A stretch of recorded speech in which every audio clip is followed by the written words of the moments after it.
இன்னைக்கு எங்க வீட்டு ஈஸி சமையல்ல பார்க்க போறது மஷ்ரூம் கிரேவி. அடுப்புல கடாய் வச்சு 2 டேபிள் ஸ்பூன் எண்ணெய் ஊற்றி சோம்பு கருவேப்பிலை சேர்த்து பொரிஞ்சதும் ஒரு பெரிய சைஸ் வெங்காயத்தை பொடியாக கட் பண்ணி சேர்த்து நல்லா வதக்கிக்கலாம். வதக்கின வெங்காயத்து கூடவே 2 தக்காளி நல்லா பொடியாக சாப் பண்ணி சேர்த்துருக்கேன். 1 ஸ்பூன் இஞ்சி பூண்டு விழுது, கொஞ்சமாக உப்பு சேர்த்துக்கிறேன் வெங்காயம் தக்காளி வதங்கிறதுக்கு.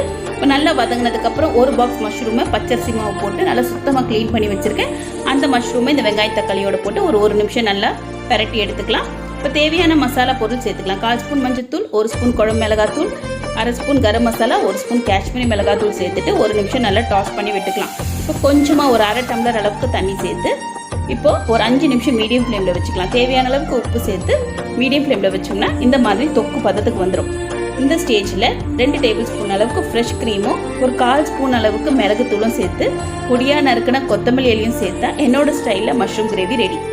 ரெசிபி உங்களுக்கு பிடிச்சிருந்தா லைக் பண்ணுங்க, ஷேர் பண்ணுங்க, மறக்காம நம்ம சேனலை சப்ஸ்கிரைப்